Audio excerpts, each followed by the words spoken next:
this now. We're in real life. Hello. Please use the hands up mechanism to indicate if you'd like to ask a question in the various sections. I'll make it clear when we're in the embargo section.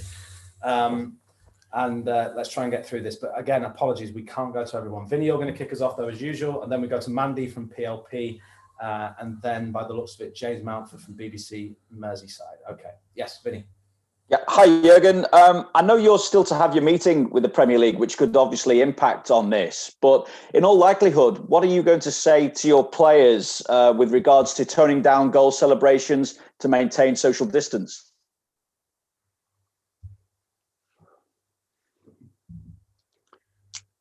That we just tried. I know exactly how it is. I played myself. It's a difficult one, but we all know about the situation. And the boys did so far an incredible job to be disciplined with all the things we had to do around that virus and pandemic. And I know they will try to do their best. That it will be, if there's hopefully something to celebrate, that it will be in an appropriate way. But it's difficult, and with all the things going around, we just have to. Yeah, it's like others said before. It's instinct. So it's really difficult. And if you, when you run alone towards a goal, and have the opportunity to score, and in the next situation you have to think about what you do then. That's just, it's a proper challenge, honestly. And football is an emotional game and all these things. And yeah, what we should not forget in the discussion about this is that these players are 2 or 3 times tested a week. So during the week we reduce the contact to a minimum. With all the measurements, all the things we have to do in the training ground, these are the moments, once, twice, 3 times a week, where they have to concentrate mainly on the game, on the things they have to do. And yeah, we will see. We will try how we always did.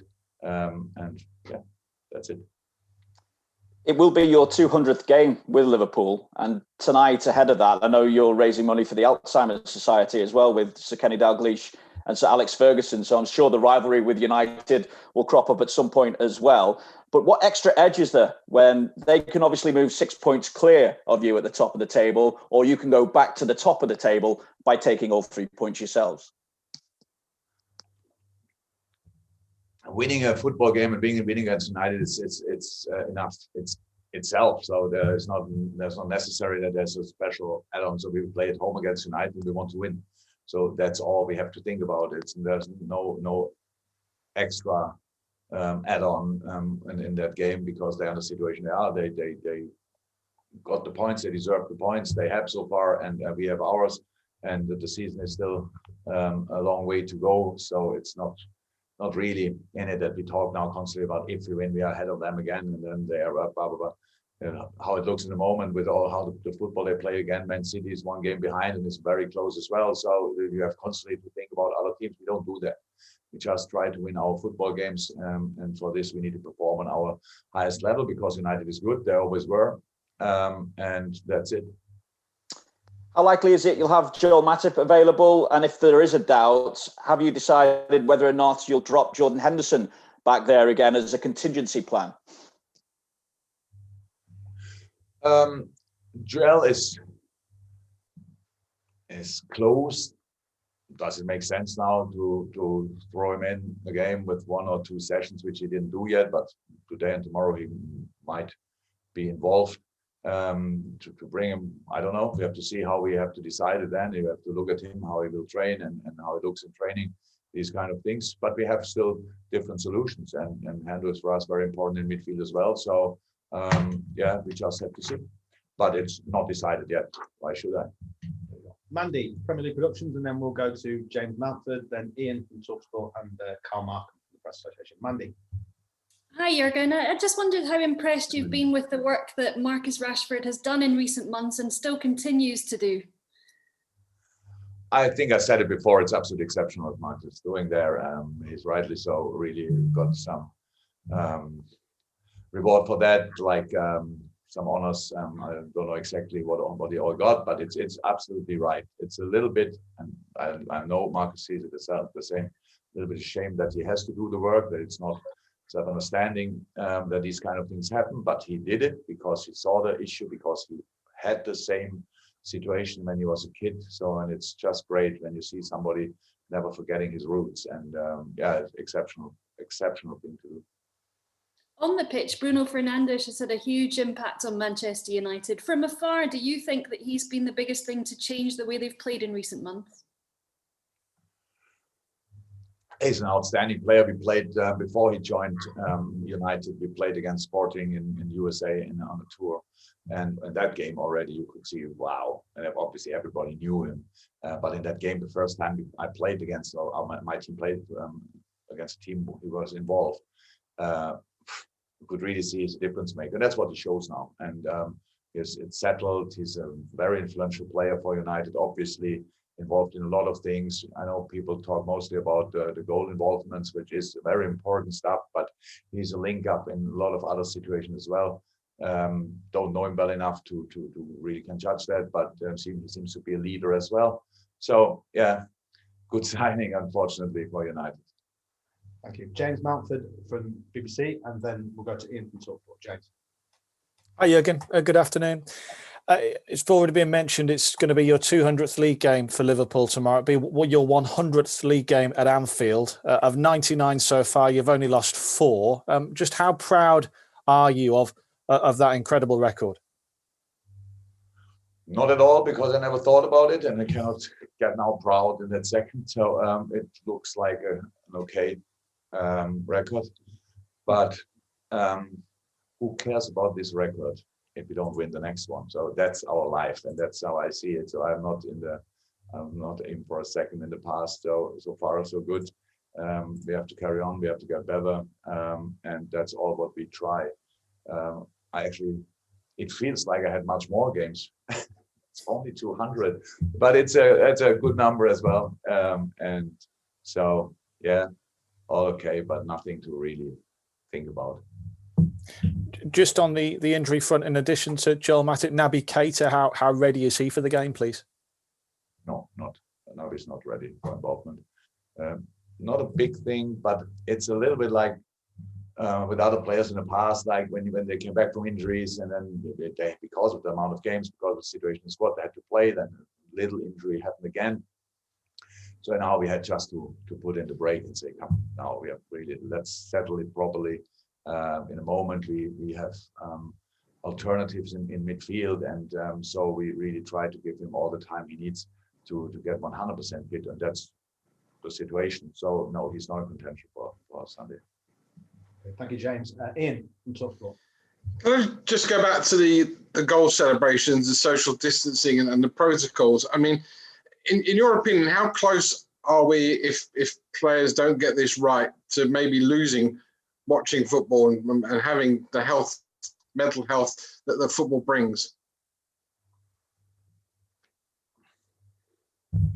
Well, it's a difficult question to answer, only because of you all make the wrong things of it. Whatever I say, you make big stories of it, and it's like nobody uses. And I understand it completely, but in this moment, nobody uses really common sense anymore. So if in this moment in time, we all wish we would know more about this virus, but we get information step by step by step, and we play now football, right, like, I'm not sure, but 6-7 months in the pandemic, if I'm right. Maybe not, maybe it's less. Yeah, I don't know exactly, but we played for a while. In these games, during goal celebrations, as far as we scored a few goals, in that time, nothing happened. So, and I know there are different things to talk about. One is the role model we should be, but how I said, we get tested 2 or 3 times. Since it started, again, we got tested always 2 times, sometimes 3 times a week, because of international things. Even when the Premier League said 1 time is enough, then we had still 2 times a week because of the Champions League. So we feel that we know between a test out still 2 days or whatever where you could get infected and stuff like that. It happened. It happened. We had cases. Most of them, we had pretty much all of them had when people left the bubble. So that's true as well. I mean, for private reasons, for international duties, and all of a sudden they came back and had the virus. In our situation now here, it never spread. So it never spread because we always, even when we all get tested, we still are distanced in the dressing rooms, anything. So the only thing where it looks like kind of normal, even when we have no people in the stadium apart from the players and a few people from media, it was the only moment where we try to forget this stuff. If somebody says now that something what is from a role model point of view, because some people might think, oh, they can hug each other, why I can't hug? And we have, of course, a problem, but I think people are smart enough to make the difference between people who are constantly tested and you are not tested. So that makes a massive difference. If we would think and feel that we that we threaten one or two of our teammates, we never would do it. Nothing, it would just not happen. But it's the only safe place we had, only out there on the pitch. Outside, what people said from the beginning, it's not as infectious and all that stuff. Inside, nothing like this happens. We have team meetings in rooms, and I have to shout. They are that big that the players can understand me. And so I understand the discussion, and I have no real solution. But if somebody says now we have to stop the game because of that and cause then other issues, which I'm sure that would happen in the society because I really think, meanwhile, it's proven how important that the football is in this moment in time. And it's really tough. I know it's much tougher things, but it's really tough for the boys to do like this. Our building is the whole day cold because all days, all doors are open. Everybody walks through here in warm coats. We try absolutely everything. We had to close the canteens and all these kind of things. So it's everything. There's no point during a week where you can create kind of a group feeling with the boys, because what you usually would do is come together, let's talk about this and how we get out and get stronger. It's absolutely not there. So all really important things in all the on a daily basis. We can't do it, so we don't do it. We don't sneak in a room and now nobody sees us. Nothing, that never happens. So we just stick to the rules. And if now somebody says, if you do this again, then we have to stop the game, I wouldn't understand, to be honest. But I'm not the decision maker. I cannot make the decisions. We follow the rules. We try everything. That's what I said in the beginning. But it's nothing happened around goal celebrations.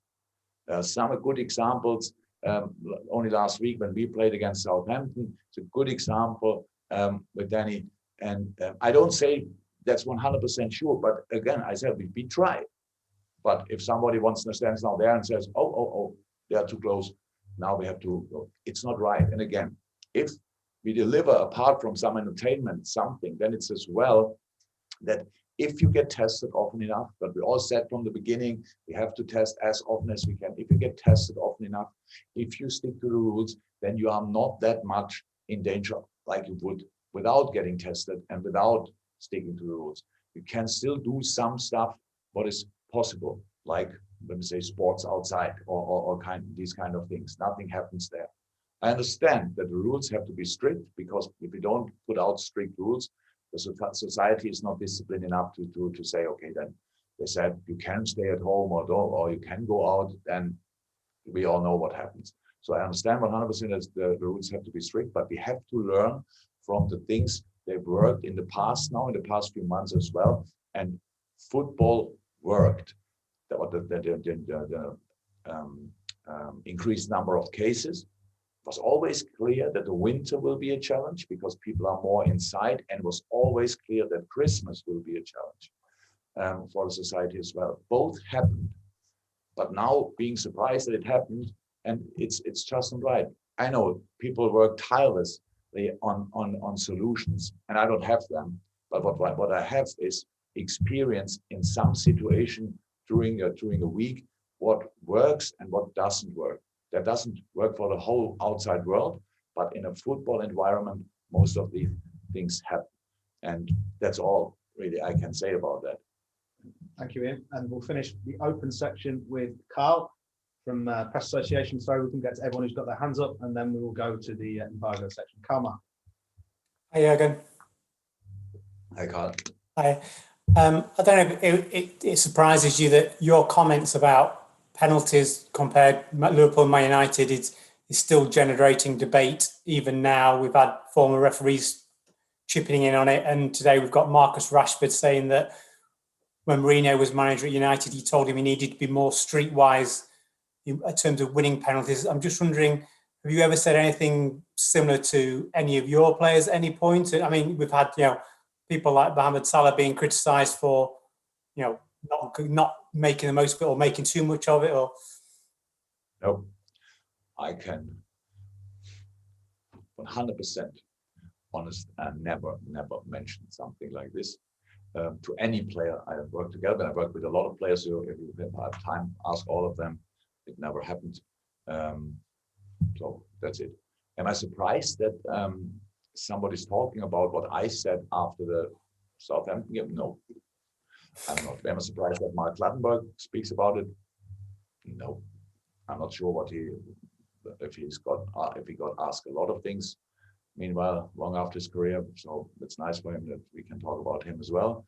So I'm not Sir Alex, and for different reasons. When he said he tried something in mind games, I was directly after Southampton game. In this moment, between this game and the United game, we had another game, and I didn't think a second about the United game in that moment. But before this game against Southampton, I saw the stats about the penalties, and that's what I mentioned in that. When people like Mark Clattenburg now is speaking like they speak, it always says much more about them than it could ever say about me. So if he would be in my situation, he obviously would play mind games. I'm unfortunately not. I have no skills for playing mind games. That's my problem. So in terms of the players' reaction, you're just happy for the natural course of events to play out, and whatever comes of it, comes of it.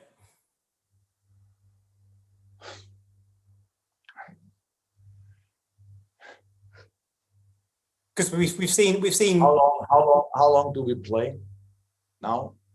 Behind closed doors in a pandemic, how long do we play? How long is that? It's from. It's June. 5 months. So and now we come up with this. I know there's a new strain of the virus, and the numbers went up, which was. I think Carl's talking about. No, sorry. Right. Yeah, what I was saying was, you're happy for the natural course of events in terms of the action of play, in terms of penalties, just to take their course, because we've had cases in the past where Mo's been fouled or appeared to be fouled, not gone down, and not got a penalty. So I'm just wondering, you're happy for that just to play out as it does, without telling players they need to make sure they get a penalty. We just didn't speak about it. So there were two situations, I think, in the last two games. Sadio Mane had a foul situation, which is a penalty for me, but it's not important because I cannot whistle, but I have to say my opinion. There was the handball. There was another situation where Sadio didn't go down. And now that's why I said, when people still say he's a diver or whatever, it's just not right. The game before against Newcastle, I think it was against Newcastle, we had pictures where the goalie sit on the ground and has both arms around Sadio Mane's legs. So he didn't go down. He tries to score the goal. So I didn't tell him, why didn't you go down? We didn't speak about it. Sadio knows that if Sadio gets fouled, he goes down. So, and that's how it is. And if not, then not, obviously. And that's the situation. So yes, it is natural. And it's not about that. Yeah, it's not the player who should make the decision, will that be a penalty or not? It's the ref who should make the decision. And after the Southampton game, when you saw the next day, pretty much the only thing I really read, just to try to understand how people who are living on another planet, obviously like me, how they see it, the situation, and then was the handball was no handball, and the Sadio Mane thing. So I think his name is Mr. Dermot, also the ref watch. And then he said that was no handball, and the other thing was not a penalty as well. And you think, okay, obviously I'm wrong, and they are always right. So it's just a situation. I don't want penalties where are no penalties. Which are no penalties. I don't want. But if there's a penalty, it would be nice if there is it because it's part of the game. That's all. Fantastic. Okay, we'll go to the first embargo section. So everything from